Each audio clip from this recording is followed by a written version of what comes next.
नमस्कार, तुम्ही बघत आहात प्रखर न्यूज। सटाणा पोलिसांचा सशक्त शोध मोहिमेला यश, बेवारस मृतदेहाची अखेर ओळख पटली। बागलाण तालुक्याच्या आरा येथील ब्रिटिशकालीन आराम नदी बंधाऱ्यात काही दिवसापूर्वी सापडलेला बेवारस मृतदेह हा सटाणा पोलिसांच्या अथक प्रयत्नामुळे अखेर ओळखला गेलाय। चेहरा विद्रूप, शरीर कुजलेलं, ओळख पटविणं हे जणू अशक्यप्राय आव्हान होते, मात्र पोलिसांच्या धडाडीनं ते शक्य झाले आहे।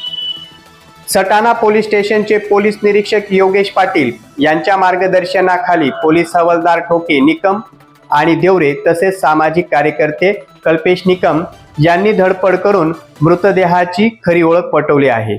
हा मृतदेह बागलाण तालुक्यातल्या दुधमाळा येथील रहिवासी बाबूलाल भाऊराव आहिरे यांचा असल्याचे निष्पन्न झाले आहे। त्यांच्या शरीरावरील गोंदलेले चिन्ह पाहून मुलगा सोमनाथ आहिरे यानं वडिलांना ओळखले, तर शवविच्छेदनानंतर मृतदेह मुलाकडे सोपवण्यात आला। 3 ते 4 दिवस ग्रामीण रुग्णालयात पडून असलेला हा बेवारस देहाला आता वारस लाभला आहे आणि अंत्यसंस्काराची संधी मिळाली आहे। हे केवळ पोलिसांच्या संवेदनशील कार्यकौशल्यामुळे शक्य झाले आहे। सटाणा पोलिसांनी फक्त कायदा सांभाळला नाही, तर समाजाप्रती आपली बांधिलकीही जपली आहे, हे याच्यावरून दिसून आले आहे। प्रखर न्यूज साठी भैयासाहेब माळी, सटाणा।